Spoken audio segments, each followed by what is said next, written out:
I'm Mr. Kangas, and today we're going to be taking a look at Chapter 10, Section 4, Quadrilaterals. And we're going to be looking at two things in today's video.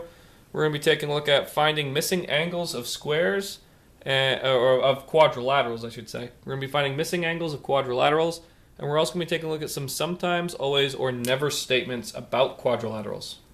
Now, in the last video, we went into a lot of detail on the different characteristics that each classification of a quadrilateral has that in order to exist. So, for example, a rectangle needed to have four sides, and it had to be closed. It had to have two pair of parallel sides, and it had to have four right angles. And we also talked about how if you look at those characteristics, the rectangle contains the characteristics to be a quadrilateral, which is four sides enclosed. It contained the characteristics to be a parallelogram, which is two pair of parallel sides. And it also contained the characteristics to be a rectangle, which is all of that plus four right angles. So there are multiple classifications for most of these shapes, and you will be faced with some sometimes, always, or never problems that will kind of test your knowledge of these characteristics. So, for example, one question that I will go over that you may see is something like a quadrilateral is a rectangle. Sometimes, always, or never true. So I'll say that one more time. A quadrilateral is a rectangle. Sometimes, always, or never true. Now, when it comes to these problems, if you're going to give me an answer, you need to prove it. So if you are going to tell me that a quadrilateral is a rectangle, you need to prove to me your statement. So if you're going to show me that a quadrilateral is always a rectangle, you need to prove to me that a quadrilateral will always be a rectangle. The first place I would look is what are the characteristics of a rectangle, what are the characteristics of a quadrilateral. So a quadrilateral's characteristics are four sides, enclosed. So what you're really asking yourself is, does a four-sided figure that is closed, is it always a rectangle? Or can it be something else? And obviously the answer is, well, yeah, four-sided figures that are closed can be something else. Four-sided figures that are closed could be trapezoids, could be rhombus, could be a parallelogram, could be a square, could be a rectangle. So always didn't work. So we have sometimes, always, and never. So using some logic, we canceled out always. Always definitely is not the answer. What about never? Well, is a rectangle basically what this is asking then is a four-sided figure that is closed, is it never a rectangle? So you'd want to look at the characteristics of a rectangle now. So let's take a look at those. There are four sides, closed, four right angles, two pair of parallel sides. Okay. So does a rectangle not fit the criteria to be a quadrilateral ever? Well, that's not true.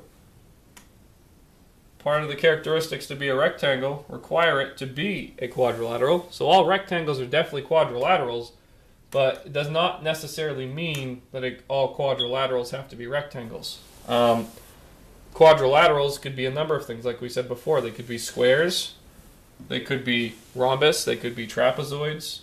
So a quadrilateral is not you can't say that a quadrilateral is a rectangle never, because all rectangles are quadrilaterals. So sometimes would be the answer, because sometimes a quadrilateral is a rectangle, because if you draw a rectangle, it is a quadrilateral. But if you draw a trapezoid, it's still a quadrilateral, but it's not a rectangle. If you draw a rhombus, it's still a quadrilateral, but it's not necessarily a rectangle. So that's kind of how you want to approach those questions. So you're going to have to kind of use some logic and reasoning. You have to use your knowledge and your notes on these different classifications. So the last thing I want to talk about in this section is finding missing angles of squares. And this is kind of like a pre-intro to the next section, Chapter 10, Section 5 on polygons. Triangles, three angles, add up to 180 degrees. No matter what size the triangle is, no matter what kind of triangle it is, the three angles will always add up to 180. A quadrilateral will have its four angles always add up to 360 degrees. Okay? Does not matter if it's a rhombus, a trapezoid, a square, a parallelogram, a random quadrilateral. All four angles will always add up to 360 degrees. What you're going to notice is going from triangle to quadrilateral, we've actually doubled the number of degrees that are in a quadrilateral as were in a triangle. Went from 180 to 360. This is twice as much as this. The key thing to take away from this is every time you add a new side, so if I go up to a pentagon or a five-sided figure, okay, I add 180 degrees. So the five angles in a pentagon actually add up to 540 degrees. So to get from one shape to the next, we're adding 180 degrees. Okay, so the four angles of a quadrilateral always total out to be 360 degrees. The five angles of a pentagon always total out at 540. The three angles of a triangle are always 180. So again, as you go up the ladder, as you add one new side to each polygon, you are adding 180 degrees. And kind of the reason for that is if you're adding a side, you're actually adding a straight angle in there. Because sides are literally that. Sides are just a new line, and lines are 180 degrees. So every time you add a new line, you're adding another 180 degrees. So if I want to add another line to the shape and make it a hexagon, I'm adding another straight angle into that shape, and I am making another 180 degrees, adding another 180 degrees to those angles. So if I wanted to go up to a hexagon, I'd have to add a new line. And so I would now have 180 degrees more, which would be 720, because I added a new line, I added 180 degrees to it, because 180 degrees represents a straight angle or a straight line. So specifically today, however, we're going to be talking about the quadrilaterals, which are 360 degrees total. So why is that information useful? Well, if you are not sure of all of the angles, but you have a couple of them, you should be able to figure out the missing pieces. So for example, if I have a trapezoid, and I know that this angle is 90, 90, and let's say this one's 30. Okay, we don't know what this one is, so we'll call it X. I know that 90 plus 90 plus 30 plus X should equal 360. So at this point, it's just a multi-step equation. We'll add up our like terms right here. So 90 and 90 is 180, plus 30 is 210. Subtract 210 from both sides, and I'll figure out that X equals 150 degrees. So you just solve for X. You come up with the algebraic equation that represents the total sum of the angles, which would be all four angles being added up, and set equal to 360, and solve for X.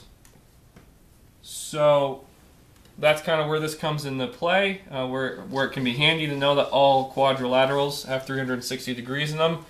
It can help you find some missing angles. Now, sometimes they may not be so simple as to give you three numbers and then give you an X. They might decide to play games with you, and they might put like 2x plus 4. Down here we'll have a 3x, and then we'll have our 90 and our 90. So at this point, it's still the same concept. You're still going to add up all four sides. We would do 90 plus 90 plus this angle, which is 2x, plus 4, plus this angle, which is 3x. And it would still equal 360 degrees. You would still combine your like terms, 90, 90, and 4 would be 184. 2x plus 3x would be 5x. And it all equals 360 degrees. So at this point you would subtract 184, and then you would get rid of the 5 by dividing by 5. You'd solve for x. It's a two-step equation. And then that would get you what x is. Now the thing to keep in mind in this case, let's just pretend for a moment that x equals 5. And this is not true, I'm just trying to save some time. Let's say we solved this two-step equation and we found out x equaled 5, and they said what are the two missing angles. You would plug in 5 for x. So 3 times 5 would tell you that this angle is 15 degrees. 2 times 5 is 10, plus 4 is 14, so you would know that this angle is 14 degrees. But like I said before, this is not the real solution for x. I just was making up a number. If I actually solve this out, x is going to be substantially larger than 5. It's actually going to be a decimal or fraction answer if I solve this out.